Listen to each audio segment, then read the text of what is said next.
Welcome to Spirited Straight Talk, the podcast to help you thrive with the help of spirit. I'm Deb Sheppard, psychic medium, spiritual teacher, and author. Each week, I bring new insights to help you heal from loss, connect with spirit, and turn setbacks into triumphs. So let's get started. Do you feel sometimes you're in a lot of conflict, or you seem to be really hitting someone's head and they're hitting yours, where you feel like it's just your normal all the time? Well, I'm Deb Sheppard, and you're on Spirited Straight Talk, and I am here with my beautiful wife, where there is absolutely never any conflict, Dana. You better say that. I better say that. No conflict. So I've never really thought about the word conflict in the manner that I'm going to talk about today, or we're going to talk about today. And it's been coming up that there is a lot of conflict in life, right? And I've been trying to work through some things, and I realized that the way I was approaching it was actually not trying to heal something or shift something or understand it, but I started hitting back with conflict and push back. So I began thinking about, what is conflict exactly? And if we think about anyone that has read the Bible, beginning to time, Adam and Eve, their sons, Cain and Abel, had conflict. So if we look at the idea of conflict, it has happened since the beginning of time, where according to some, okay, there you go. But even with all the wars and the divisions and family dynamics and financial dynamics, everything that we have touched can cause some sort of conflict. And what I want to look at is when we are in conflict with either ourselves or other people or society in general, what are we doing with our conflict? And I think about that even intuitively. So we teach in our program how to open up your intuition. Right. There is so much conflict with that. Even people coming to see me will make this appointment and they're in conflict. Is this the right thing to do?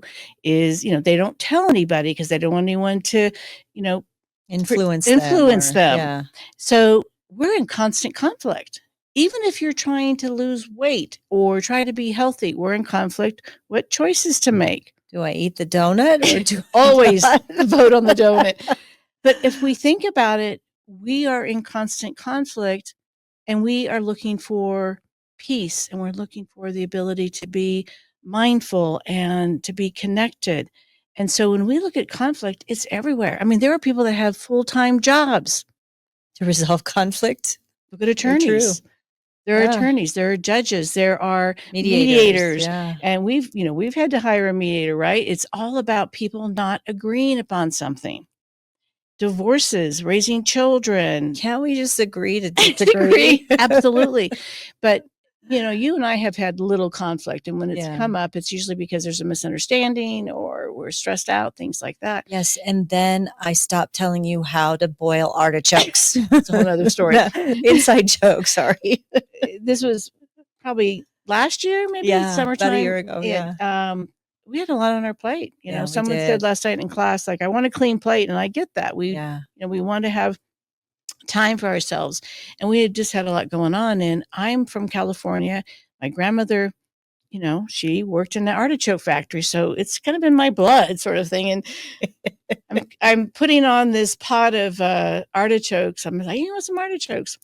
And Dana turns around and tells me how to steam or boil, whatever. Isn't there too much water in that? Don't you want the conflict? But what it did was gave us an opportunity to say, okay, what's really going on here? So conflict can be a positive. It can also bring up things for us to say, this isn't working for me anymore, but I don't know what to say about it or words about it. We don't want to judge somebody else.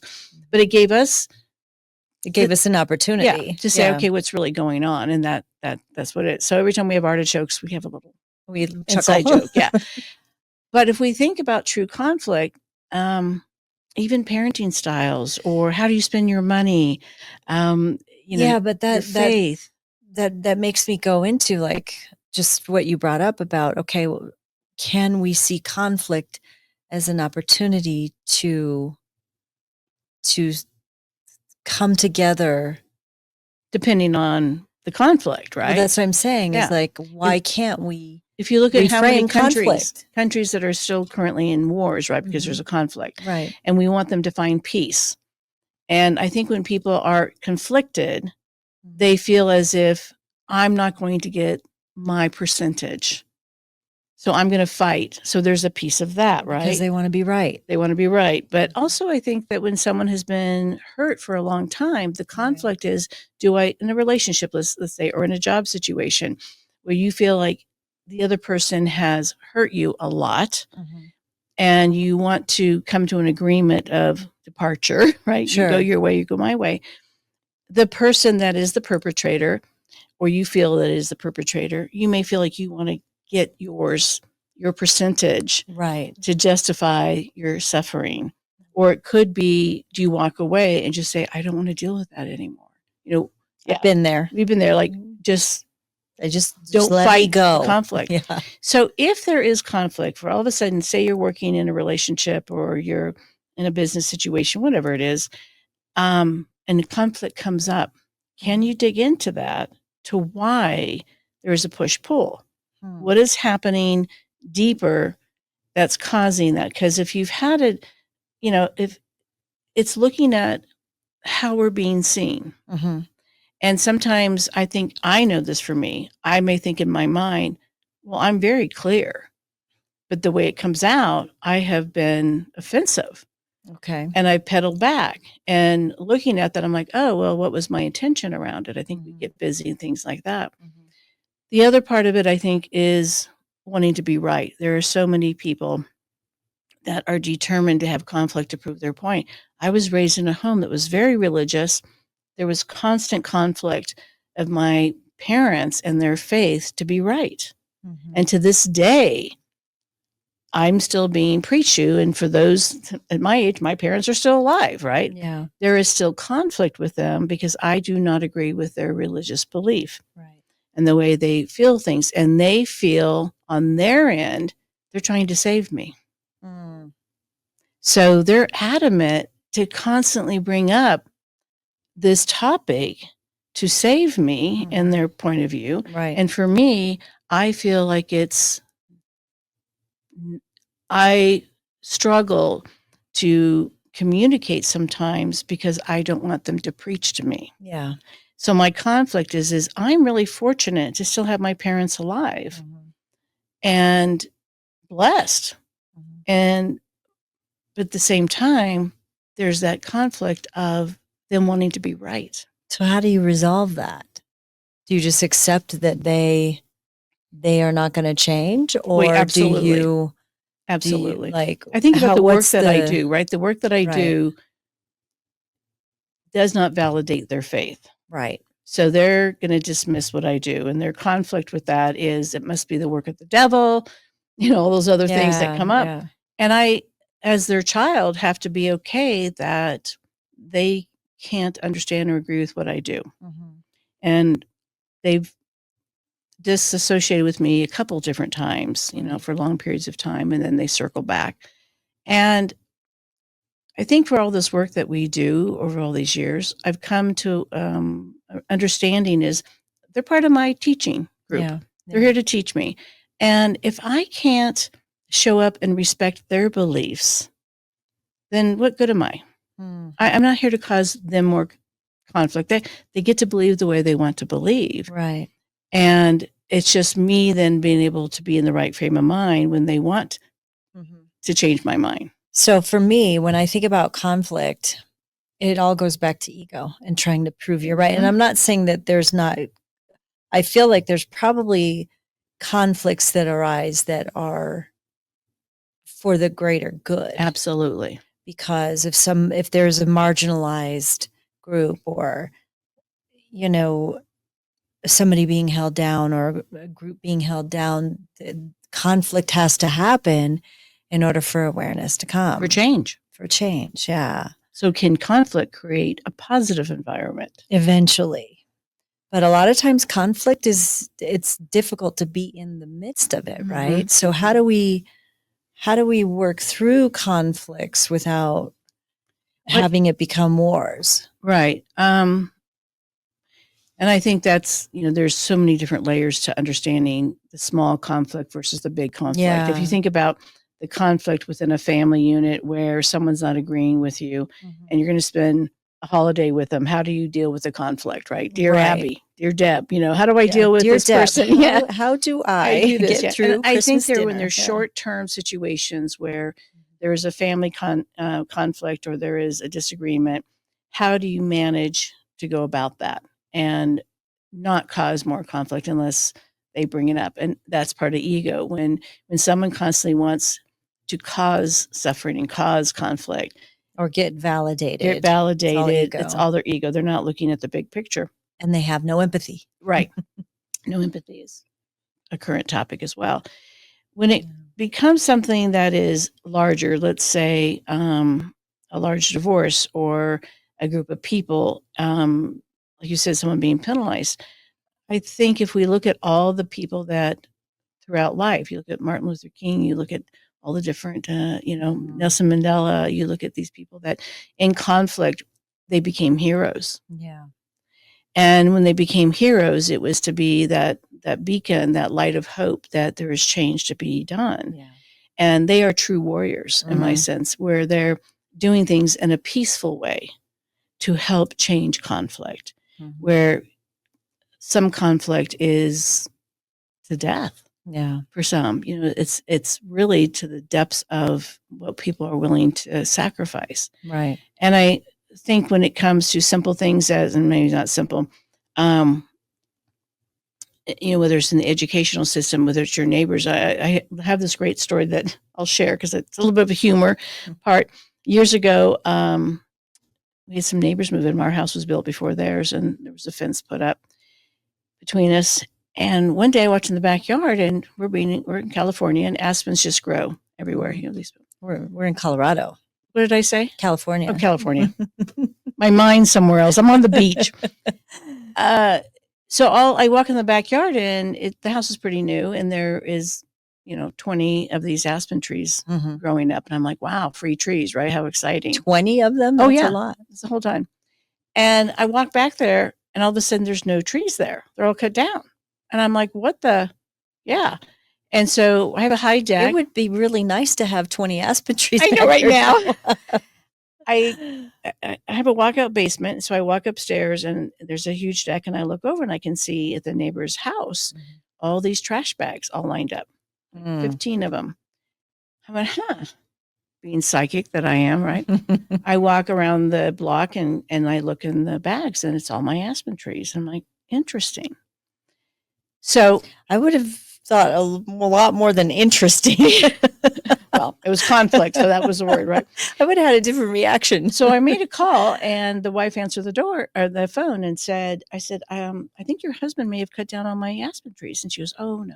I said, why don't you go out and look at your front area and look at the bags? She called me back. She goes, well, he's on a trip. He left this afternoon. So he cut my trees, obviously a plan. Wow. And then left far away.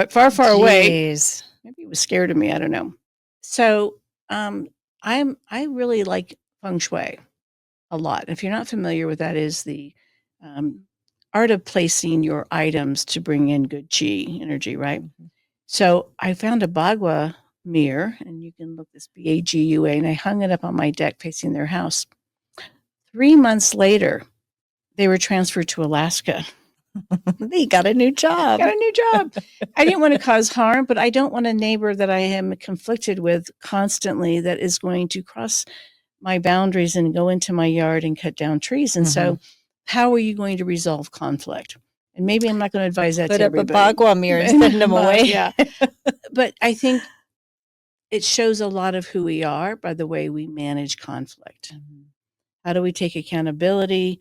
Are we looking at the other person's point of view of where they are? If they were causing us conflict, why? Yeah. If they weren't listening, were they not working with us? What is the two ego personalities that are showing up and going on? But I really want to talk about the inner conflict as well. I think the biggest thing for people when they start really developing their intuition is they're in conflict if they can trust it. And they're in conflict of, like, even coming to make an appointment with me. There is so much conflict when people make an appointment. It is truly amazing the frustration that they have, and they get through the appointment and they're so nervous about, I hope this is the right thing to do. They're in constant conflict. And the conflict, the reason they make the appointment is to find healing. Right. So where do you think conflict comes from? Oh, fear. Yeah, fear. Yeah. And I think the idea of being right, not being wrong. Mm-hmm. I think that we make in conflict, should I buy this? Should I eat that? Should I go here? Should I marry that person? Should I divorce that person? Should I change job? We're in constant conflict all the time. Even when we're deciding what restaurant to go to. I mean, you and I are in constant conflict. Where do we go eat? You just make me decide. I make you decide. I'm not in any conflict. So how do we then resolve our conflict? Mm-hmm. And I think if there's a push-pull, usually our intuition knows. Mm-hmm. If I'm trying to eat healthy and I go to a restaurant, but they have a special of the day, I just choose not to be in conflict. Fish and chips. Choose the special of the day. And you choose the fish and chips. I'm just going to bless it and be okay with it. But think of a day that you don't have conflict. Well, how do we resolve conflict within? If it's fear-based, is conflict ignoring our intuition? Is conflict ignoring our intuition? Is it? I think so. Because if I really trust, stop it. Yeah. If I really trust my intuition, I'm not in conflict. I know, and you know that too with me. Is if you guys are asking me, what about this? What about that? When I'm in my intuition, there's absolutely no conflict. Right. When I'm in my ego of I'm unsure or I'm in fear, I'm in constant conflict. And so, how do you then begin to really trust your intuition? Yeah. Because your intuition will tell you how to respond to a situation. And when I'm currently in the situation of debating how to respond to someone in an email, because emails and texts are hard sometimes because we don't show the emotion part, right? Yeah. Mm-hmm. It's harder anyway. We're difficult. When I want to protect myself, I know that's coming from causing more conflict. Yeah. I'm going to go, well, I'm just going to prove this and I'm going to say this. But my intuition will go, is this the best way to resolve the situation? Mm-hmm. And I think all of us are in conflict when we feel like we've been hurt. Mm-hmm. I think when we are in a struggle, when we're on the struggle bus, I think we're in conflict. When we have lost our ability to trust ourselves or others, I think there's conflict. Mm-hmm. We want to know, am I doing the right thing? And we know we're doing the right thing when our gut says, and our heart says, absolutely. Or why are you doing that? Mm-hmm. If you're questioning yourself over and over and over, that means you're probably in your fear. Yeah. Well, I'm going to say you're absolutely in your fear. Absolutely. Yeah. Because when you're in your intuition, it's like, yeah, I got to do this. Mm-hmm. Now, what happens with intuition is you get into your intuition and you make that choice, and then you go back to conflict. You keep waging the war of conflict in your head. Yeah. And I think that conflict has caused so many divisions in our families and in our communities that we are unable to hear another's point of view. And what we talk about is listen to understand versus listening to respond. Conflict does not allow you to hear. No. Conflict wants you to say, I'm all ready to come back and tell you what I'm thinking. Yeah. So we're responding. We're used to responding. Mm-hmm. If it's about spending money, I don't know if I should do this. That's probably your intuition saying you probably shouldn't be doing this. Or are you in conflict because you're in scarcity all the time? So you want to find out where there's triggers. You want to find out what your belief system is. And do you feel like the only way that you're going to be heard is in conflict? Let's try to be louder than the other. Talk over them, mm-hmm. Have frustration. Yeah. It was like, when I met you, I was not in conflict talking you out of not dating other people. No, you were pretty clear. Yeah. We've seen a lot of conflict in our family dynamics. We have. How they see different things. And I think with one individual right now, you're trying to heal a relationship with somebody. Yeah. And the texting going back and forth and how to communicate. Mm-hmm. And how do you have them see your point of view? And I think when you're in conflict, that's the hardest thing, is allowing someone to see your point of view. Yeah. But I think you have to be able to be willing to see their perspective. First, because I can't come in and try to prove a point. They're not going to listen. Mm-hmm. So it starts with you. It starts within. Mm-hmm. And you figuring out how, you can learn to listen better versus trying to prove your point. Yeah. I think that, And that goes back to listening to your intuition. Yeah. It's the same thing. When I am on a different side, now that I'm older, before I wanted to speak first, as I've gotten older, when I know I'm not aligned with somebody in certain aspects, is I ask them questions first because I want to understand their point of view, their perspective. Right. But I can also feel inside of me that I want to respond. I want to respond. Yeah. And I think if there's any advice on if you're having conflict, is can you truly listen first for a long time, and can you listen without responding, other than I see your point of view or I hear your point of view, and that is again I struggle with that at times, and especially being so I'm paid to be an intuitive. I'm here to give advice. I'm here to help people navigate their lives. So for me to use those restraints to hold back takes a lot. But and that's a big tool. Yeah, but that's where the big conflict. Tool in your toolbox is listening to understand first. Yeah, but it takes I have to rein in quite a bit. Yeah. So that's the advice. Listen a lot, see another point of view, and also think about if your point of view is going to make a difference.